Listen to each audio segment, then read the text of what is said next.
Senator John Kennedy delivered a blistering takedown of Defense Secretary Pete Hegseth and the Trump administration during a heated Senate hearing.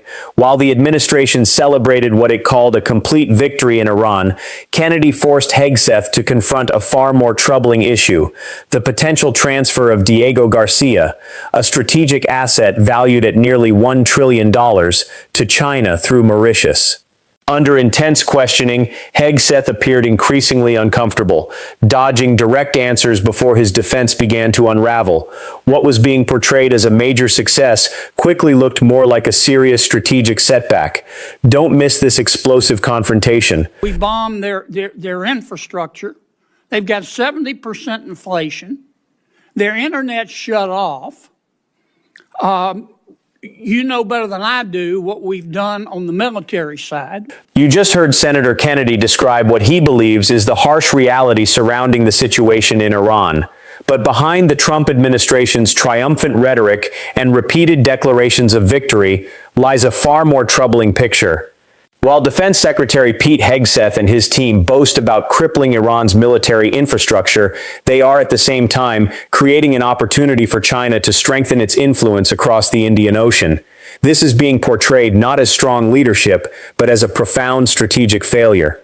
According to the criticism raised during the hearing, Hegseth has not only struggled to contain Iran, but is also overseeing decisions that could give Beijing access to a vital military advantage. Diego Garcia is far more than just another military base. It's one of America's most important strategic assets in the region. Yet under Hegseth's leadership, critics argue the United States is drifting toward one of the most significant geopolitical mistakes in recent history. While the Trump administration seeks recognition for its actions against Iran, opponents contend it is simultaneously paving the way for China to expand its dominance across key maritime routes. It's a stunning contradiction. Before we dive into the full story, please take a moment to like this video and subscribe to the channel so you never miss our latest updates. Mr. Secretary, welcome. Can we agree that if you took President Xi Jinping and turned him upside down and shook him, that the African country of Mauritius would fall out of his pocket? I don't know if we can, but I'd like to indulge you on that. Well, let me try it another way. Mauritius is good friends with China, is it not? I understand there's some level of a relationship there. Yeah. Yeah, like they're BFFs or whatever the young people call it. Prime Minister Starmer wants to give Diego Garcia and the Chagos Islands to Mauritius, which has virtually no connection with the Chagos Islands, who will promptly give a spare key to Diego Garcia to China. Is that accurate? What I would underscore is that Diego Garcia is a very strategic location, and having the ability to operate there for the United States military is going to be critically important in the future. But Starmer wants to give it away, does he not? As President Trump has stated, there's been some pretty bad deals made by the Brits as it pertains to Diego Garcia. I'd like to hear you. I mean, the president's been back and forth on this, and I've talked to him a lot. He is not going to agree to that, is he? No, as the president has stated, it was a bad deal that was cut by the UK and Prime Minister Starmer as it pertains to Diego Garcia, as evidenced by limitations that our troops could face in how we use that island. Yes. All right. I appreciate that. My understanding is that the classified information and unclassified, it's public, showed that our intelligence discovered that not that long ago, Iran had developed the supreme leader, now dead as fried chicken, but they have a new supreme leader, had developed a new game plan for their nuclear weapons program. And their game plan was to jack up both ballistic and cruise missile production and drone production, and put together this huge stockpile of missiles and drones. at which point they would turn to the United States and Israel and the rest of the world and say, we're going to restart our nuclear weapons program. If you bomb us again, like you did in June, we will destroy the Middle East. And by the way, our missiles can now reach Berlin and London and Paris. Is that my understanding of one of the reasons, the main reason we went into Iran? Senator Kennedy used his trademark sharp questioning to highlight what he described as a deeply troubling reality that Defense Secretary Pete Hegseth repeatedly tried to avoid addressing. According to Kennedy, the Trump administration is moving toward a decision that could place one of the most strategically valuable military installations in the Indian Ocean at risk of falling under China's influence. Diego Garcia is far more than a remote island. It is a heavily fortified military hub capable of supporting nuclear operations, strategic bombers, and nuclear-powered submarines.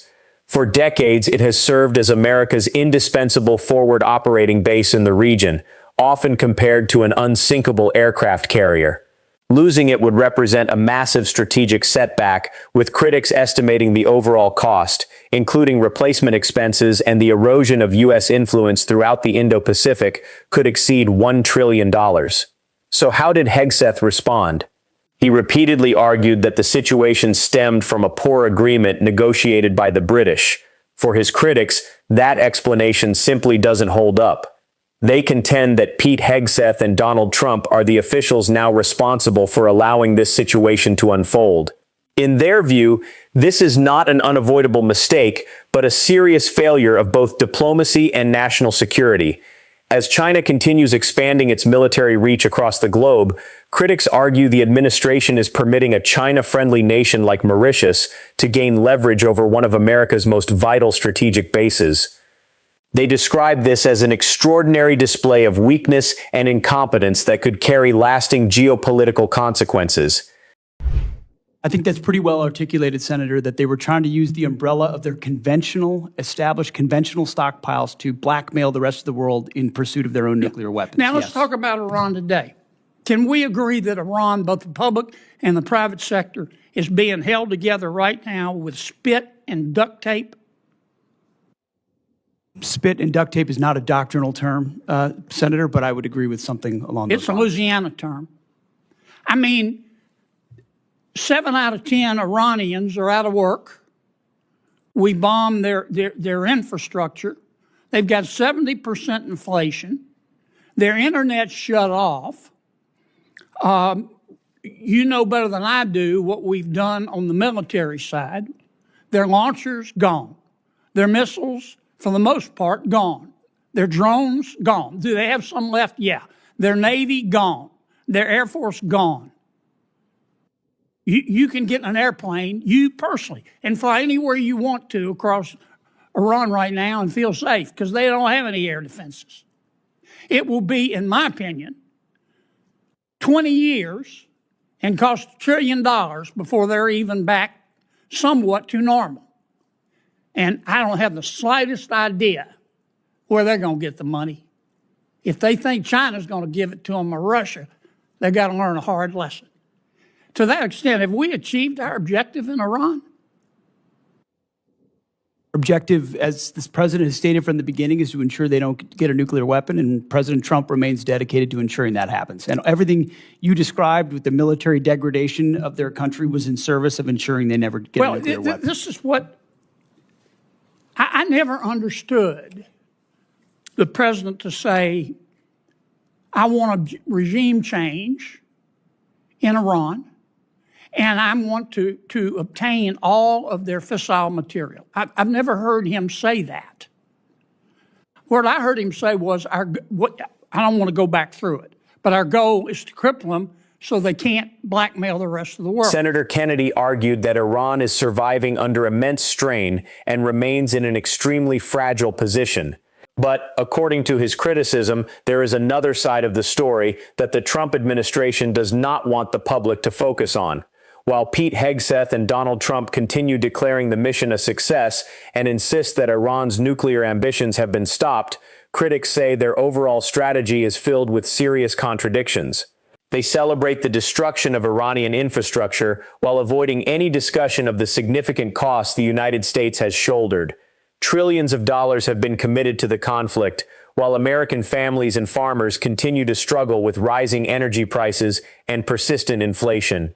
And despite the military campaign and confident rhetoric, Iran has not completely collapsed. Even more concerning to critics is the claim that, while the administration remains focused on Iran, it is neglecting the broader strategic competition in the Indo-Pacific. They argue that this has created the conditions for a major geopolitical setback in the Indian Ocean. Diego Garcia, a military asset valued at more than $1 trillion, is now portrayed as being at risk of increased Chinese influence because of what they describe as Pete Hegseth's indecision and ineffective diplomacy.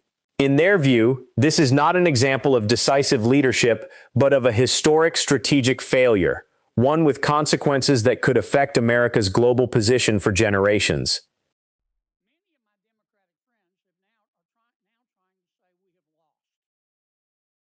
Because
they don't support President Trump. I know that's not a newsflash. But they say we've lost. I don't get it. I don't understand how we've lost. Is the strait closed? Yes. But if we continue that blockade, where nothing's going in and nothing's going out, eventually they're going to have to shut down their oil fields, are they not? Half of their oil fields are low pressure. Once they put them down, they're not going to get them back up. Am I missing something here? No, that's why the president is right when he says we hold all the cards, and we do. And we've got the best deal maker in the world able to make the best deal for the United States of America. And if we have to go back at it as the Department of War, we're ready to do that as well. Well, keep two things in mind. You're not going to win over my Democratic friends. It's not worth getting your blood pressure up. Focus on other things. And number two, just keep this in mind. America first does not have to mean America alone. America first does not have to mean America alone. We need all the friends we can get. They need to carry their own weight. They need to pay their bills. But the more the better. I'm sorry I went way over, but I sure do appreciate it. Senator Murphy. Thank you, Madam Chair. Thank you all for being here. Let me give you a chance, Mr. Secretary, to answer Senator Coons's question, which is a really simple one. How are we going to get the strait open? Because nothing matters more to our constituents than doing something about these spiraling gas prices, which are bankrupting families and farmers all across the country. And maybe let me ask it this way. This is the first time you've come before this committee, but in other briefings, people that work for you have told us in plain terms that there is no military mechanism to reopen the strait, that ultimately it will be a political decision made by Iran. And I think you're confirming that here today by suggesting that it will be economic pressure that will create a political imperative inside Tehran to open the strait. So can you just confirm for the committee that there is not a military mechanism or means to reopen the strait, that ultimately we have to essentially use diplomacy,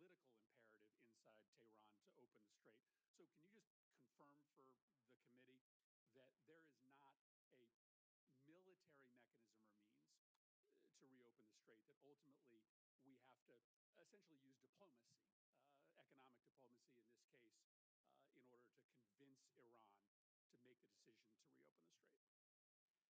with what we do with our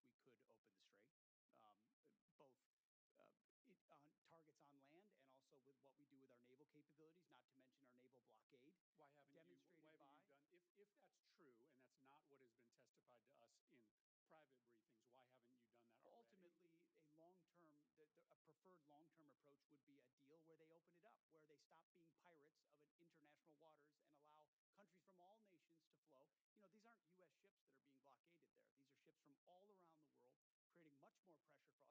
flow. You know, these aren't U.S. ships that are being blockaded there. These are ships from all around the world, creating much more pressure for other countries than ours. So the bad guy here is Iran, who's closing the strait through piracy effectively, because they really only have fast boat capabilities. And we're blockading them. None of their stuff's getting out. They're feeling all the pressure. Okay, so here's my follow-up question. You don't worry that through a study of history, you might come to the conclusion that you are overestimating their willingness to cave based upon economic pressure. The Russians economic pressure they were putting on Ukraine. We thought the North Vietnamese would cave because of the economic pressure we were putting on them. Your own intelligence estimates, as has been reported, suggest that, in fact, the Iranians are in a position to hold out for potentially years. This is a high-risk strategy to hope that this economic pressure will eventually cause them to voluntarily reopen the strait when there's plenty of evidence from military history to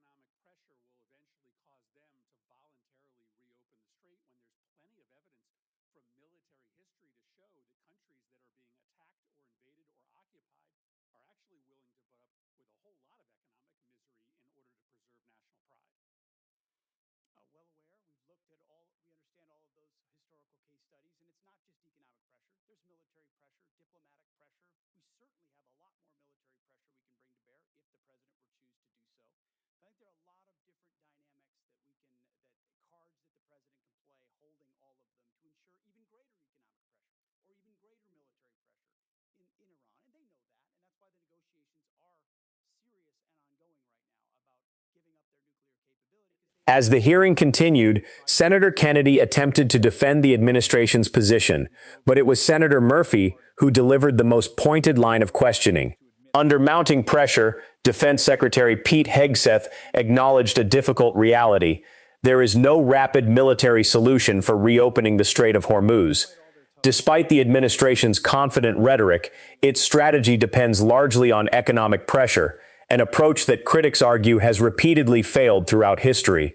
They point to examples such as Russia's expectation that sanctions would quickly force Ukraine to surrender, or America's belief that sustained bombing campaigns and sanctions would bring North Vietnam to its knees. In both cases, those assumptions proved to be wrong. Critics now argue that Pete Hegseth and the Trump administration are making a similar miscalculation with Iran.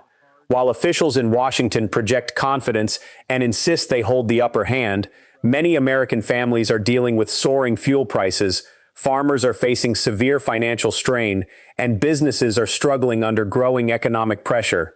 According to the administration's critics, the consequences at home are becoming increasingly difficult to ignore, yet they say the administration continues to project unwavering optimism. Hegseth's testimony, they argue, reflected a troubling disconnect from the realities on the ground. In their view, the administration underestimated Iran's ability to endure, overestimated its own influence, and left ordinary Americans to bear the economic consequences of those decisions. They contend this is not an example of strong foreign policy, but of ideological overconfidence combined with poor judgment. Senator Murphy's questioning, they argue, exposed just how much that strategy may be costing the United States.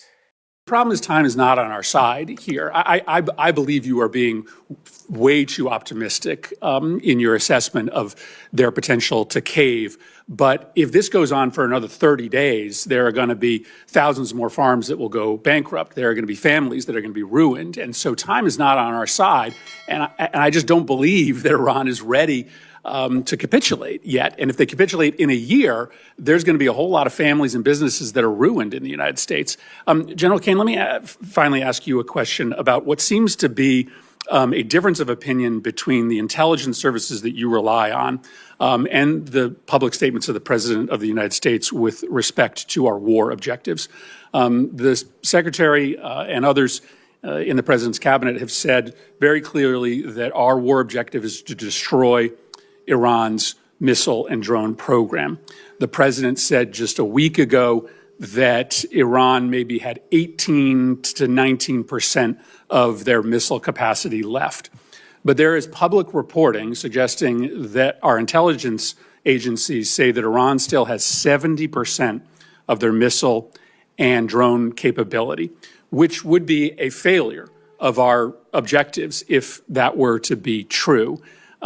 What can you tell us about the number of missiles and drones that they have left, and do you dispute that intelligence estimate?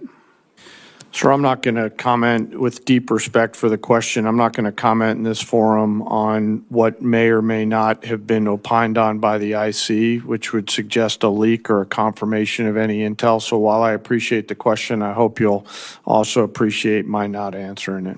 Well, then just give me what is the president said that 80% of Yeah, I'm not going to comment on BDA on either way, sir. Well, then how do we or the American public assess the success of the mission when you've stated publicly the purpose of the mission is to destroy their missile and drone capability? How do we assess whether we should continue funding this if you can't state? Well, I'm not going to answer what you guys in the Congress considers the decision criteria around continued funding or not. What I know is that I've not read the report that you're talking about. All of our battle damage assessment matters are classified, and it would be inappropriate for me to comment in this forum on that. And I appreciate the question, but I'm not going to answer it. Let me just put it to Secretary Hegseth. The president said that 80% of their missile capacity had been destroyed. This public report says it's only 30%. Can you give us an answer as to what the real number is? I mean, I would answer the same way as the chairman. Not talking to this committee about the damage assessment? Not validating leaked information that could be wrong or not wrong. Why would I validate what people may leak or not leak? This is not a classified setting. We don't talk about those things. And you like to talk about them on TV. We don't talk about them here. I would perhaps suggest that that some of these questions and responses are perhaps best in a classified setting. But I also acknowledge that we are not in a classified setting. We have held the secretary and the chairman longer than I think they had anticipated. Senators have 1 week to submit additional questions for the subcommittee's official hearing record. We request for a response from our witnesses within 30 days of receiving these questions. This was the moment the hearing reached its breaking point on Capitol Hill. Defense Secretary Pete Hegseth found himself under intense pressure as lawmakers questioned him about the battle damage assessment following the strikes on Iran. The president had publicly claimed that roughly 80% of Iran's missile and drone capabilities had been destroyed, yet intelligence assessments reportedly placed the figure much closer to 30%. When confronted with that discrepancy, Hegseth repeatedly avoided giving a direct answer, frustrating his critics. They argued that this was not an example of transparency, but an attempt to avoid addressing serious questions about the operation's effectiveness. According to those critics, the Trump administration has presented the campaign against Iran as a complete success, while a very different picture is emerging beneath the surface. They contend that, even as officials celebrate military achievements, the United States is losing valuable strategic ground to China in the Indian Ocean. At the same time, they point to ongoing economic pressures linked to disruptions around the Strait of Hormuz and argue that Iran remains far from fully contained, despite the administration's confident public statements. Senator John Kennedy's questioning, critics say, ultimately exposed the broader weaknesses in the administration's approach. Rather than projecting firm and decisive leadership, they argue the hearing revealed inconsistency, confusion, and significant shortcomings within Defense Secretary Pete Hegseth's testimony and the Trump administration's foreign policy strategy. The promise of putting America first, they contend, has instead resulted in strategic setbacks abroad, economic strain at home, and an inadequate response to China's expanding influence. For them, the controversy surrounding the estimated $1 trillion strategic value of Diego Garcia is only the latest example of what they describe as a series of costly miscalculations. In their view, this is not the strong leadership Americans were promised, but a growing national security challenge unfolding in real time. What do you think about this heated confrontation? Do you believe the administration has adequately addressed the concerns raised during the hearing? Share your thoughts in the comments below. And if you enjoy in-depth political analysis like this, be sure to like the video, subscribe to the channel, and turn on notifications so you never miss our latest coverage. We'll continue following this story as it develops. Stay informed. This story is far from over.